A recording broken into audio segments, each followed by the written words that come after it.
Parece que eu sempre procurei ser assim, eu não estou dizendo fora da curva, mas eu nunca me conformei com o que está posto.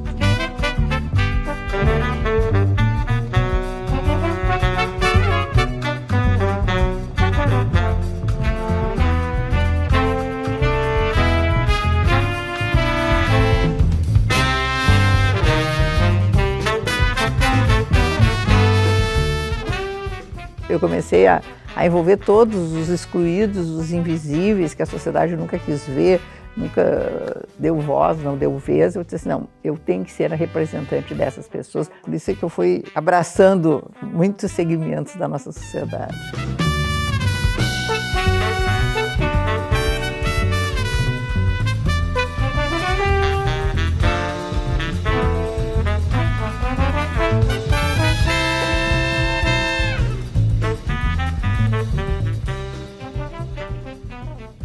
Meu nome é Maria Berenice Dias, eu estudei na URGS no século passado. Além de ser formada em Direito, né, eu sou mestre, pós-graduada e dediquei a minha vida à magistratura. Fui magistrada há 35 anos, sou advogada há 15 anos, muito envolvida e muito comprometida com o direito das famílias, o direito das pessoas, de todas as pessoas, de todos os segmentos. Fez muita diferença na minha vida ter passado por essa universidade.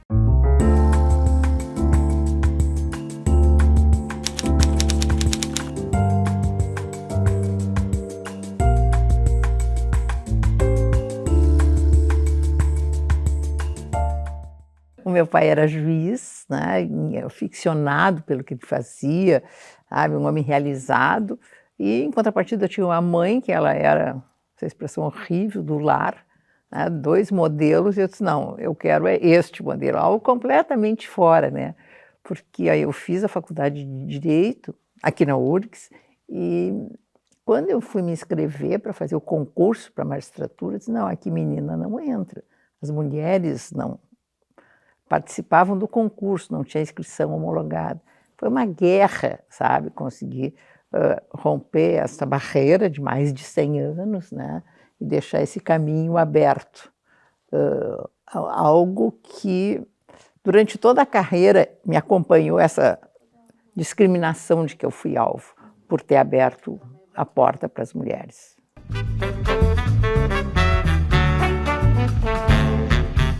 O impacto não era por parte dos jurisdicionados, as pessoas simples do interior que viam simplesmente uma autoridade, né? Parece assim, é um ser quase assexuado, era a juíza, né? Então, sempre fui muito respeitada, não tinha problema com os advogados e tal. Era, no fundo, o Poder Judiciário, a cúpula do Judiciário, sabe, que aonde podia me dava uma beliscada, assim, sabe? Não, isso não, nunca ocupei nenhum cargo, nunca fui convidada para nada, só fui promovida por antiguidade. E assim, o que mais me doeu foi ser promovida para desembargadora, depois de 25 anos da magistratura, sem nenhum processo, sem nada, que eu também, né, me puxava, porque é difícil abrir um caminho, tem que deixar ele aberto. Eu recebi 7 votos contrários para ser promovida por antiguidade, num universo de 21. Sabe, aquilo me doeu mais do que aquela discriminação inicial, porque antes eles não me conheciam, não sabiam o que era uma mulher no interior, eles diziam, você vai julgar crimes sexuais? Eu disse, vou, né? Entende? Assim, antes era uma coisa desconhecida esse universo, depois já tinham várias mulheres na magistratura e ainda, sabe, querendo me impedir o meu avanço, sabe? E isso é o que me levou a assim, me dedicar muito ao direito das famílias, porque assim, ó, a sociedade ainda é machista, ela ainda é discriminatória, sabe? Ainda é sexista, não... e isso está na lei ainda. E está muito no judiciário, muito no judiciário. Então eu passei todo o tempo, né, buscando esta abertura, tanto com relação às mulheres, e assim, ó, por isso que eu me dediquei ao direito das famílias, porque neste ramo, nesse espaço, que sempre foi mais discriminadas as mulheres, né? A culpa da mulher levava ela a ser condenada a morrer de fome, ou seja, ela não teria direito a alimentos, ela foi culpada pela separação. Eu disse, gente, que culpa é essa? ninguém fala de culpa do homem, né? Aí ela perdia a guarda dos filhos, perdia o direito ao nome, assim, tudo isso foram guerras que nós precisamos ir fazendo e desbravando, indo atrás, para ver se vai nesse equilíbrio. E todo mundo diz, bom, agora está equilibrado. Não está, ainda temos que lutar. Acho que os números da violência doméstica, os números de feminicídio mostram que ainda estamos longe de conseguir o espaço que, sabe, de oportunidades que nós temos o direito de ocupar. Então, essa é uma luta que eu me mantenho constante. Antes de se falar em atendimento psicossocial, da violência, eu criei esse serviço, um serviço voluntário que funcionou durante 18 anos, onde as mulheres vítimas antes da Lei Maria da Penha, inclusive, tinham atendimento jurídico e psicológico, né? E que perdurou muito tempo, mas como todas essas coisas, sabe, que tem esse voluntariado, pela força, sofre uma certa rejeição por ordem dos órgãos instituídos. Nós tivemos dificuldade de manter funcionando dentro de um órgão estatal, que tem que ser, né? E desta luta no direito das famílias é que eu acabei percebendo que haviam alguns segmentos, algumas estruturas familiares que não estavam sendo tuteladas pelo direito. Não, mas eu sou juíza, eu tenho que ser juíza para todas as pessoas, não dá para ter pessoas, não, né? Eu não te vejo, eu não te enxergo, porque é uma postura muito perversa, né? Não tem lei porque o legislador não legisla a favor de determinados segmentos, porque são discriminados, tem medo da reeleição. É isso. Não tem nada a ver com religião, não, é medo de comprometer a reeleição. Não tendo lei, a tendência do juiz, bom, se não tem lei, não tem direito a tutelar. Não, o juiz tem que julgar. Isso, nem é ativismo judicial, o juiz tem que julgar. E isso ficava um ciclo vicioso, que foi onde eu busquei romper. Acho que isso foi uma das grandes coisas que eu acho que eu consegui, né? Que foi inserir as pessoas, a população LGBTQIA+, dentro do âmbito da tutela do direito das famílias. Eu criei essa expressão homoafetividade para mostrar assim, olha, o vínculo é de natureza afetiva, não é de natureza sexual, sabe? As palavras importam, as palavras têm poder, por isso que a gente tem que tem que ir mudando as palavras para mudar o significante delas, não só o significado. Então, assim, e um tema, por incrível que pareça, que nunca ninguém abordou. Eu fui a primeira pessoa do Brasil a falar disso assim, olha, o homossexual tem que ter direito, sabe? Mas eu fui, sabe? Então, toda aquela discriminação de que eu sempre fui alvo, ela voltou de novo, sabe? Ela sempre vem, sempre me perseguindo e tal. Também a questão da Lei Maria da Penha, também eu fui uma das pessoas que ajudei a redigir, disse, não, está mal, nós precisamos mais. A lei já teve 24 alterações, né, na busca da sua perfeição, e a gente sempre indo atrás. E isso acaba sendo assim, a minha luta diária constante, né? O aperfeiçoamento do direito para tutelar e garantir todos os direitos a todas as pessoas, independentemente de quem são, de quem amam, de que sexo tem, de que gênero pertencem. Né?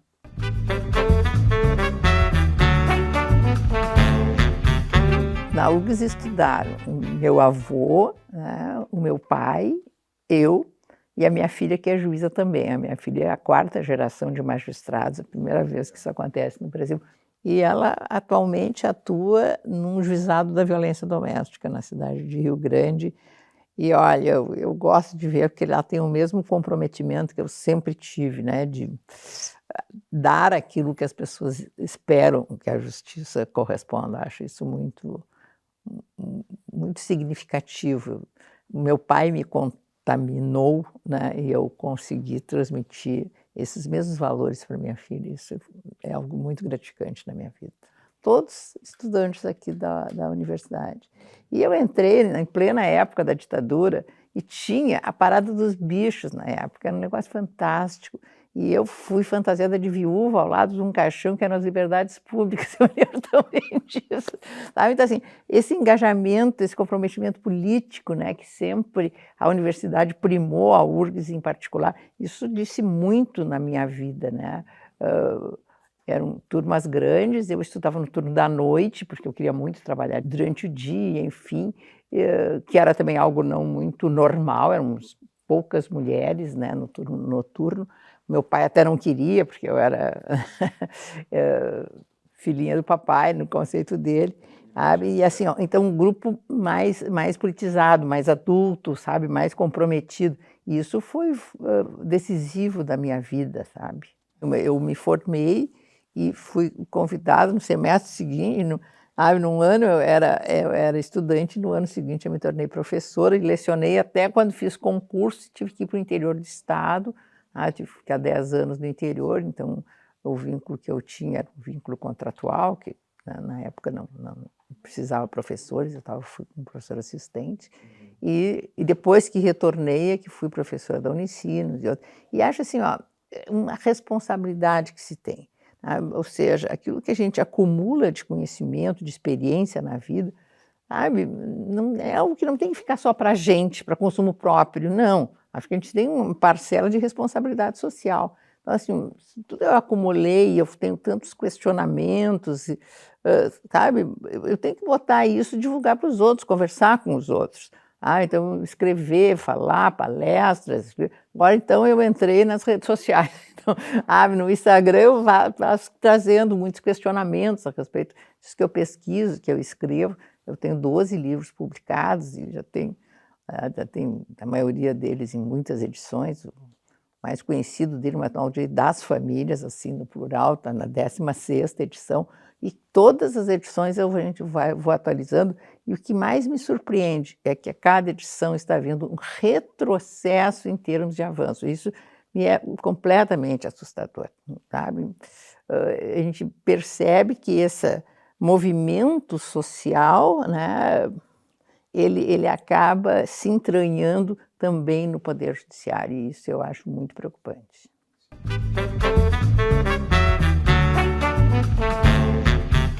O motivo que eu me aposentei foi exatamente para poder atender a esse segmento, porque eu consegui, dentro da magistratura, começar a julgar os processos nesse sentido. Acabei criando um site, né, onde eu comecei a divulgar os avanços. Eu escrevi um livro a respeito, enfim, e a coisa foi avançando, né? Mas eu vi assim, não era suficiente para se construir alguma coisa mais sólida, porque eu vi assim, as ações elas vêm mal instruídas, sabe, vêm mal embasadas. Então, me aposentei, abri um escritório, botei na placa direito homoafetivo, mais um motivo de discriminação, enfim, né, até do Partido dos Advogados, enfim, eu fui muito ridicularizada, que eu teria uma capela dentro do escritório, porque eu formalizava as uniões mesmo, sabe? Não era casamento, mas, bom, tem que botar no papel, né, para todo mundo saber que isso, as pessoas existem, o dia que morrerem e tal, família saber que não era um amigo e que tinha namoradas, enfim.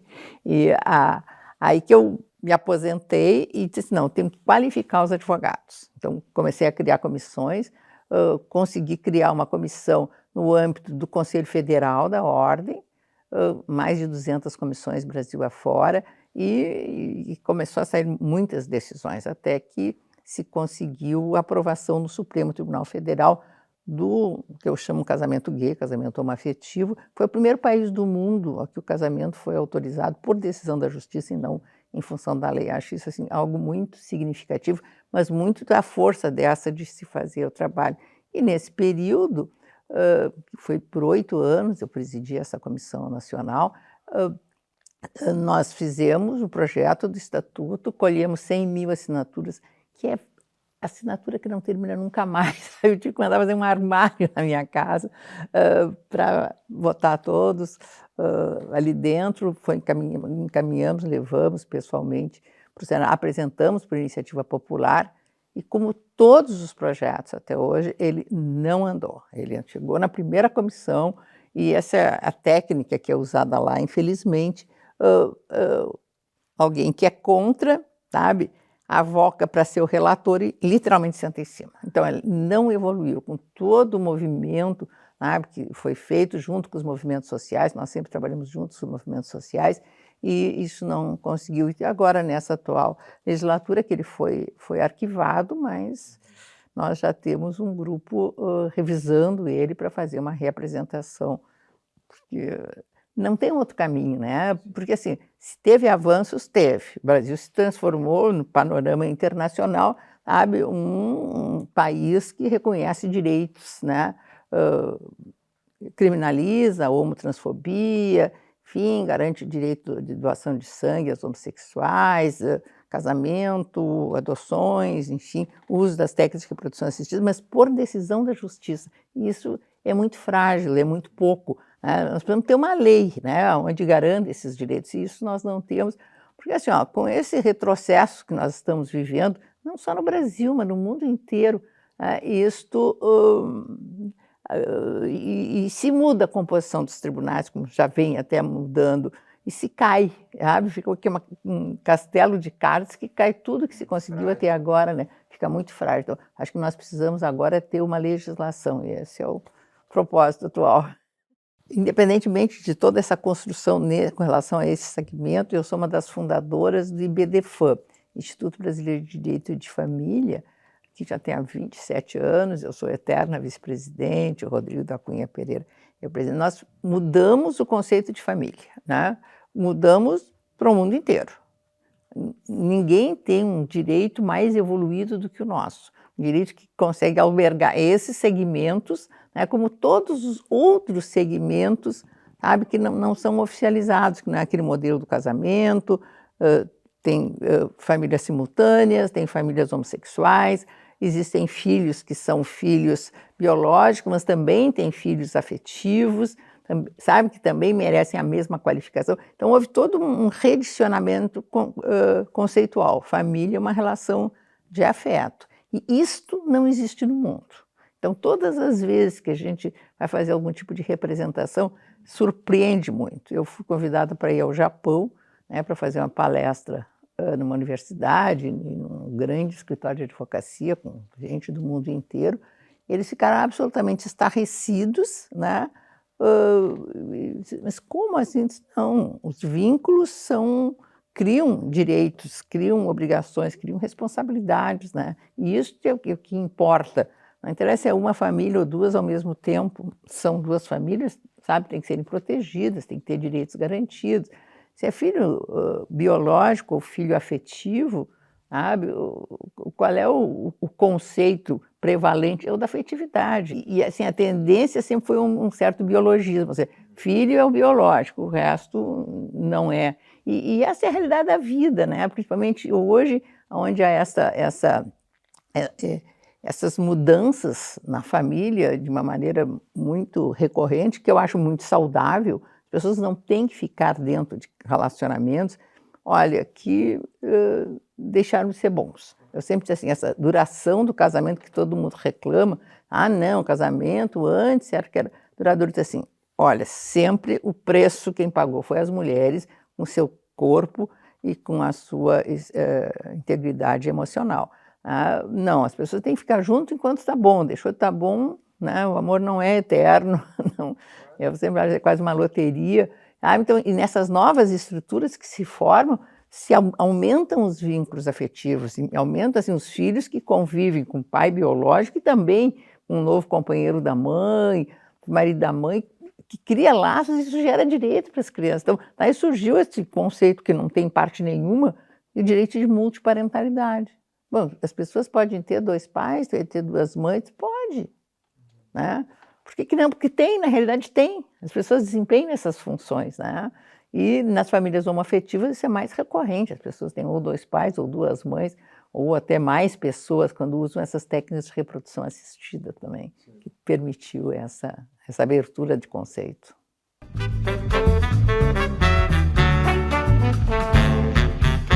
Isso é o que eu faço sempre, né? Esse instituto que nós mantemos, sabe?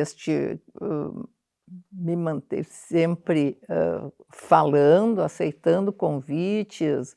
Agora, então, no mundo virtual, eu viajava muito, sabe? Parece assim, parece que uma coisa muito louca, assim, responsabilidade de, não, se eu não vou falar, gente, essa gurizada às vezes não vai ouvir algumas coisas, né, de alguém, tá? Meio que a responsabilidade social, de dizer, não, eu tenho que ir. Por isso que eu sempre escrevi muito, por isso que eu sempre viajei muito. Agora eu viajo mais no mundo virtual, que eu estou achando mais cômodo e mais confortável, mas estou sempre fazendo lives, enfim, e achei que o Instagram, sabe, também se transformou no meio de comunicação significativo, e o Ibirefã, né, que simplesmente é algo fantástico, assim, né? Mais de 20 mil associados, uma produção científica importante, publicações de revistas, enfim. Então, isso dá muita visibilidade, né, para novas ideias. Houve uma reconstrução. O profissional da área do direito de família sempre foi muito desprestigiado, sempre. Sabe? Direito de família era o que todo mundo fazia, não existia especialização, tinha advogado especializado em direito de família. Porque parece uma coisa colateral, como todas as questões, né, atinentes à vida privada ainda são um pouco. E agora nós temos, sabe, acho que talvez seja o segmento que tem o maior número de especializações, de fato é essa, porque é um direito muito dinâmico, é um direito muito sensível, então as pessoas têm que estar muito preparadas, né, para poder trabalhar com este segmento. Eu não sei se é a experiência de vida, se é a maturidade, eu não sei, mas assim, que bom se a gente começasse a vida, sabe, com a visão que a gente tem atual das coisas, né? Porque não adianta, nós todos fomos criados dentro de famílias mais ou menos conservadoras, repetimos esses modelos, sabe, temos a tendência de... porque é um espaço de conforto, né, onde tu fica na mesmice do igual, sabe, a vida ensina de que as coisas não são assim. E me surpreende muito, né, quando pessoas até já mais maduras, né, conseguem ainda angariar tantos preconceitos, porque às vezes entre os jovens é mais ou menos natural, eles vêm da família com isso, então eles vêm repetindo modelos, eles têm dificuldade de aceitar, tanto que os jovens, sabe, eles andam em comunidades, eles se vestem iguais, eles, sabe, se penteiam iguais, enfim, sabe, para não se distinguirem, porque se identificam com a turma, né? Até para enfrentar esses temas, eu sempre encontrei assim, mais resistência entre os jovens até do que das pessoas mais velhas, sabe? Eu acho que vão vivenciando e vendo que não, sabe? A vida não é aquilo que as pessoas queriam que fosse, porque esse saudosismo ele é absolutamente injustificável.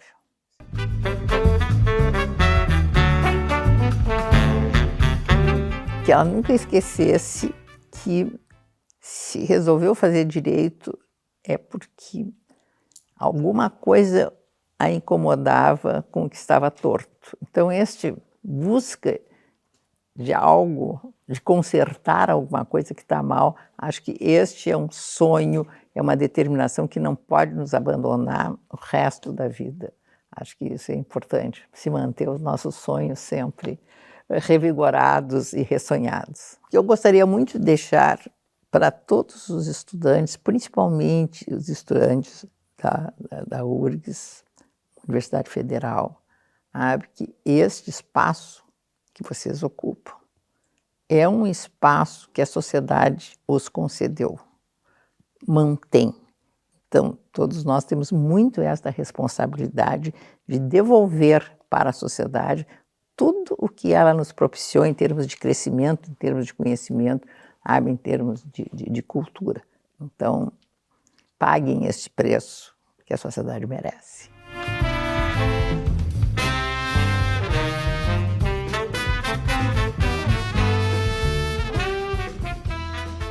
Eu sou uma pessoa irrequieta, que me motiva é a busca de uma construção de uma nova sociedade. E acho que é loucura, vaidade, não sei, mas eu me sinto muito responsável em deixar algum legado, sabe, eu ajudei a construir um mundo melhor.